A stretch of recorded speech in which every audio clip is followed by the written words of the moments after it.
जब हम T shirts पहने होते हैं तब हमारी बॉडी का सबसे ज्यादा विजिबल मसल हमारा बाइसेप्स होता है। और बच्चों के लिए या बिगिनर्स के लिए तो बाइसेप्स ही बॉडी का सबसे मेन पार्ट होता है। अगर बाइसेप्स स्ट्रॉन्ग है तो इसका मतलब बॉडी स्ट्रॉन्ग है उनके लिए। इन्हीं कुछ रीजंस की वजह से मोस्टली लोगों का फेवरेट बॉडी पार्ट बाइसेप्स ही होता है। बट जिनका फेवरेट मसल बाइसेप्स होता है उनका ही ग्रो नहीं हो रहा होता है। बट डोंट वरी, मैं आ गया हूं ना तो अब होगा। तो आज के वीडियो में मैं बाइसेप्स को ट्रेन करने की बहुत सारी एक्सरसाइज बताने वाला हूं, जिससे आप अपने बाइसेप्स को बहुत अच्छे से ट्रेन कर पाएंगे।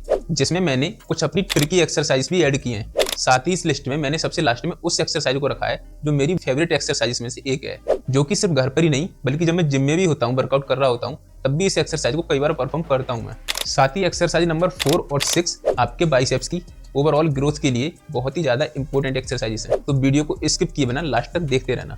अब ये सारी कार्रवाई पूरी कीजिए and now let's get started. अब आपका जानने का मन तो नहीं करता, बट स्टिल एनाटॉमी के बारे में थोड़ा सा बता देता हूँ।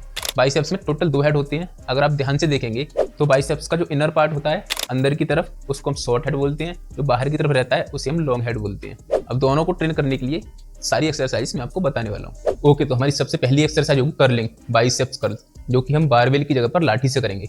इसको बोल सकते हैं लाठी कर्ल। शोल्डर विथ अपार्ट पकड़ सकते हैं, शोल्डर से थोड़ा सा ज्यादा बाहर भी। इससे आपका शॉर्ट हेड ज्यादा टारगेट होता है। वेट बढ़ाने के लिए बैक्स का यूज करेंगे। जितना स्लो और कंट्रोल वे में करेंगे उतना अच्छा है। इसके बाद नेक्स्ट एक्सरसाइज होगी बैक कर्ल। जैसे हम डंबल से करते हैं, डंबल कर्ल का अल्टरनेटिव हो सकता है ये। आप इसको यूनिलैटरली भी कर सकते हैं, एक एक हाथ से, और दोनों को एक साथ भी कर सकते हैं। पर फिर से वही बात, जितना ज़्यादा कंट्रोल वे में करेंगे उतना बेटर है। तीसरी एक्सरसाइज होगी हमारी कॉन्सेंट्रेशन कर्ल, जो कि हम बैठ करके करेंगे और उसके लिए यूज करेंगे ब्रिक्स का। हाथ को पीछे की तरफ इस तरह से लगाना है, यहाँ पर ऊपर नहीं रखना है। यहाँ लगा करके पूरा जितना स्ट्रेच होता है, ठीक है। इसके बाद हम पूरी तरह से कॉन्ट्रैक्ट, स्ट्रेच एंड कॉन्ट्रैक्ट। इसके अलावा अगर थोड़ा और कोई भारी ऑब्जेक्ट आपको मिलता है तो आप उससे भी कर सकते हैं। इसके बाद नेक्स्ट एक्सरसाइज हमारी होगी head supported spider curl. Spider curl में आपका बाइसेप इस वाली पोजीशन में, लेंथन पोजीशन में ट्रेन होता है, और जो कि बहुत ही अच्छा है आपकी बाइसेप की लेंथ को बढ़ाने के लिए भी।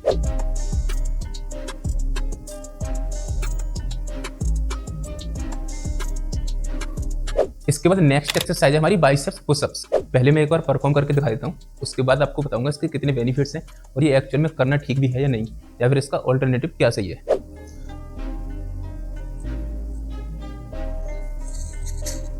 देखिए, इस एक्सरसाइज में आपके शोल्डर बहुत ज़्यादा इन्वॉल्व होते हैं और बाइसेप्स पर उतना भी ज़्यादा लोड नहीं आता जितना आ जाना चाहिए। और साथ ही आपकी रिस्ट की मोबिलिटी अगर उतनी अच्छी नहीं है तो शायद आप ये एक्सरसाइज कर भी नहीं पाएंगे।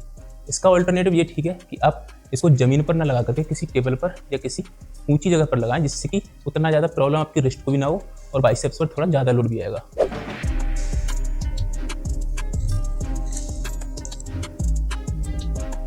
नेक्स्ट एक्सरसाइज हमारी होगी हैमर कर्ल्स। उसके लिए आपको जरूरत पड़ेगी 2 रस्सियों की, या फिर 2 कपड़े भी ले सकते हैं, मैं आपको दिखाई दूँ करके, और साथ में लाठी या आप बैग का भी यूज कर सकते हैं। इस तरह से होल्ड करके दोनों तरफ बराबर वेट लेकर के आप हैमर कर्ल्स कर सकते हैं। इससे आपके बाइसेप्स का लॉन्ग हेड यानी आउटर साइड वाला एरिया ज़्यादा ट्रेन होता है। इसके अलावा आपको वेट बढ़ाना है तो आप ऑब्वियसली बैग लगा करके लाठी में, तब भी आप वेट बढ़ा सकते हैं, या फिर आप डायरेक्ट बैग में भी इस तरह से कपड़ों को लगा करके तब भी आप कर्ल कर सकते हैं। इसके बाद नेक्स्ट एक्सरसाइज आप करेंगे हैमर कर्ल किड के साथ में। कोई भी किड को आप ले करके उसके हाथों से कर सकते हैं। मैं आपको करके दिखाता हूँ।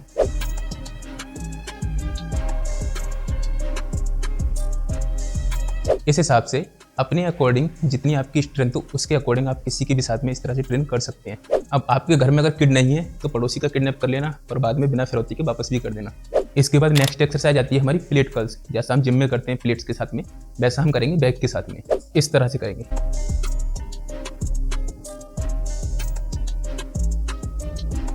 इसके बाद नेक्स्ट एक्सरसाइज जो मेरी फेवरेट एक्सरसाइजेस में से एक है, और वो है चिन अप्स, जो कि आप किसी भी स्लिप पर या अगर आपके पास पुल अप बार भी है तो उस पर भी आप कर सकते हैं।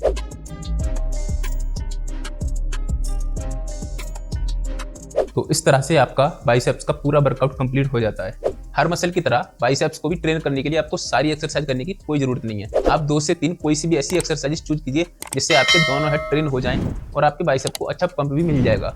साथ ही बाइसेप एक छोटा सा मसल है, जल्दी रिकवर भी हो जाता है और अच्छे से आप ट्रेन भी कर पाएंगे। तो आप इसकी फ्रीक्वेंसी भी बढ़ा सकते हैं ट्रेनिंग की। पर एक चीज ध्यान रहे कि अगर आप फ्रीक्वेंसी बढ़ा रहे हैं तो आपको इंटेंसिटी थोड़ी सी लो रखनी पड़ेगी। जैसे कि आप वीक में फर्स्ट टाइम जब आप ट्रेन कर रहे हैं तब आप हाई इंटेंसिटी जा सकते हैं, बट उसके बाद जब सेकंड टाइम ट्रेन कर रहे हैं तो आपको लो इंटेंसिटी रखनी पड़ेगी। उसके बाद थर्ड टाइम आप मॉडरेट इंटेंसिटी रख सकते हैं या फिर लो इंटेंसिटी काफ़ी ठीक है। अब देखो, ओनली बाइसेप्स को ट्रेन करके आपकी बॉडी बहुत ही ज़्यादा अट्रैक्टिव और बहुत ही अच्छी नहीं हो जाएगी। उसके लिए आपको बाकी मसल्स पर भी एम्फेसिस देना जरूरी है।